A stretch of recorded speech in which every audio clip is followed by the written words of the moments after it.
Did you see the article about Tom Brady getting his dog cloned? Tom Brady's adorable pup, Junie, is a social media star. But if she looks familiar, it's definitely not a coincidence. The dog is actually a clone of Brady's previous pit bull mix, Lua, who died in 2023. The NFL legend revealing his new dog's background this week, writing, "In a few short months, Colossal gave my family a second chance with a clone of our beloved dog." I thought that was pretty interesting. Apparently, he's not the first person to do it. Barbra Streisand did it twice back in 2018, and Paris Hilton also did it. Hilton and Brady's dogs were both cloned by a company called Colossal Biosciences that they both are investors in. Their parent company, Viagen, has successfully cloned 15 species of animals, including a black-footed ferret and a Swarovski's horse. We've all seen the movies where animals were cloned, so a question definitely came up about the temperament of the animal, if it still acted the same as the original. According to Ben Lamb, the CEO of Colossal Biosciences, he says that the animal is an identical genetic copy, so it has the same physical traits, but a lot of the behavioral traits will come with it as well. But he also said things like the environment can factor in to how it acts, just like with any other animal or human. A few months ago, news broke that dire wolves were recreated, and Colossal is the company that did it. It was funny. We launched the Woolly Mouse at South by Southwest. It kind of broke the internet, and then we're like, man, people are gonna get really excited about these dire wolves if that's the case of what we saw with the mouse. And so the hard thing is when we announced the wolves to the world, they were 4 and 5 months old, and so it was hard to keep that project under wraps, a secret, because we were so excited about telling everyone about what we were working on. So, but when we finally got to rip the Band-Aid off and show the world, it was crazy. I feel like we could make a movie about just the first 5 days of launch, because everything that could have happened did happen, and that launch was insane. And it made me think back a few years ago when the USDA approved the use of cloned meat. It made me want to go research the topic, so I went looking through some articles and found some interesting information. The first thing I found that it was lab-grown chicken that was approved, and that was done back in June of 2023. Chicken that was just approved for sale in the U.S. could be headed to your dinner plate. Devin Dwyer has the details. Good morning, Devin. Hey, good morning, George. Americans ate 75 billion pounds of red meat and chicken last year, but what if some of that meat was not raised on farms, but instead of high-tech facilities? Scientists say that could be good for the environment and your health, and soon it could be on menus and store shelves. This morning, the USDA has approved cell-cultivated meat to be sold to the public for the first time. So that's where it all starts, just a few cells. 2 cultivated meat producers now getting the green light to begin commercially selling their chicken, not raised on a farm, but in a facility. The meat is grown using real animal cells and large bioreactors fed with nutrients. I recently got a tour of California-based Upside Foods, the nation's first and largest cultivated meat producer. You're making chicken in there. Yeah, so if you look at this is approximately a 200+ liter tank.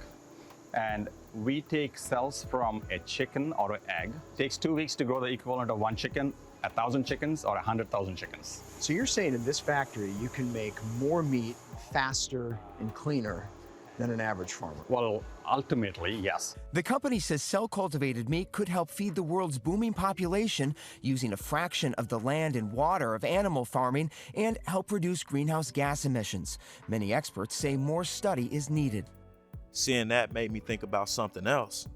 You can barely get bone-in chicken nowadays.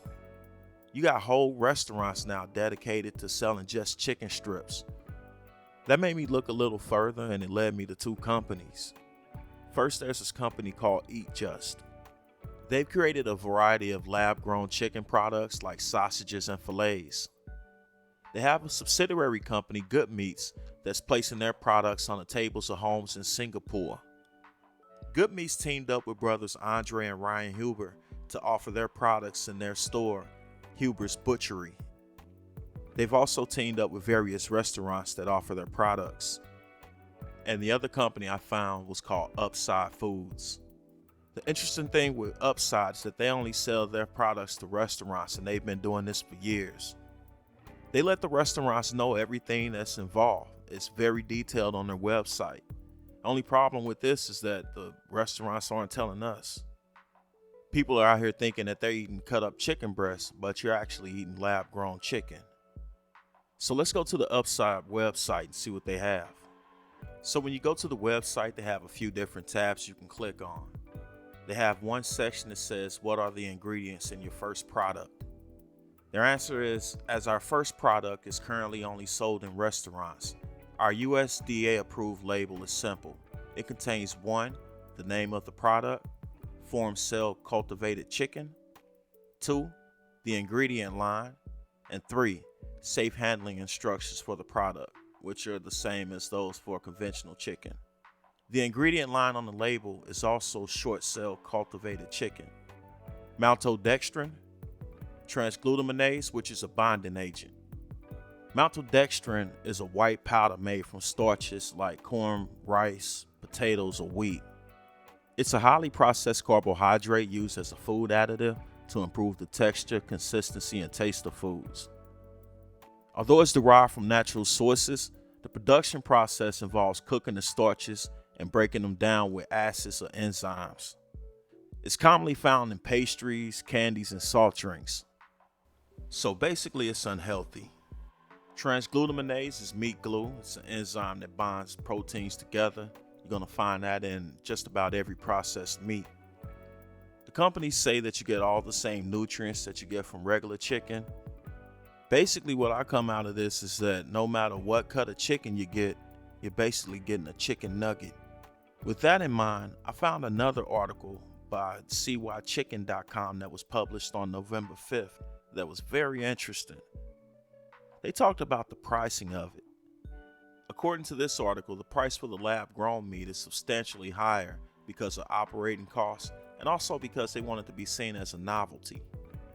They want people to look at it like the plant-based products. When they first came out, they were at a higher price, so more people got to buy it and the price dropped. And they're trying to do the same thing with this. When they started it, the Eat Just lab-grown chicken nuggets were $18 per serving in Singapore, which the normal price for the same regular chicken nuggets are $1 to $3 per pound. Upside Foods, their lab-grown chicken is $20 to $25 per meal in their restaurants. They market it as an exclusive, ethical dining experience. I don't see anything ethical about telling people that you're getting regular chicken when you're pretty much giving them chicken nuggets. Regardless of the pricing, we all know the effects of processed food. It's not good. No matter what you put into it or what you're processing, this chicken has the same thing that you're going to find in chicken nuggets, donuts, candy, soda, anything else. So in the long run, it's not going to benefit anybody. It's going to lead to a lot more health problems. There's people who can't eat processed foods due to health concerns. And now those people are going to be thinking that they're eating regular chicken when they're eating basically a chicken nugget, something that shouldn't be in their diet at all. I don't know if we've been eating clone meat or not, but my observation of seeing all these places with chicken strips everywhere, I can't help but think we are. With so much processed food out here, we really have to start thinking about our futures, because all these things we're eating is sending all of us to the hospital and to a grave earlier.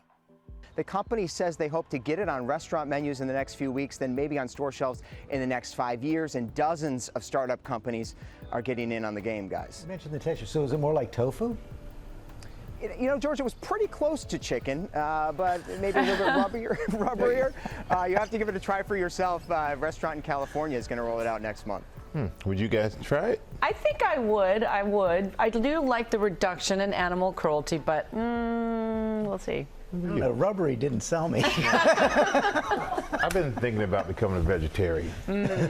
Going vegan looks like the best option for everyone right now, unless you're raising your own animals and slaughtering your own meat. People living in rural areas need to really take advantage of what they have. Hunt the deer, take advantage of all that wildlife that you have, raise your cows and things. City dwellers, you're gonna have to change your eating habits. You may want to start growing things inside your home if you live somewhere that gets cold. That way you have something to grow during the winter. If you're going to continue to eat chicken, you might want to start raising your own chickens. Not trying to tell you what to do, but the main things to let you know that this is out there, and hopefully people that didn't know about this are a little bit more informed. But that's all I have for this video. Be looking out for the second half of 1995 that'll be dropping this weekend. And I'm also working on a Public Enemy documentary that'll be out within the next week or two. Until then, I thank you again for your valuable time, and I'm throwing 2 fingers in the air until the next time we meet.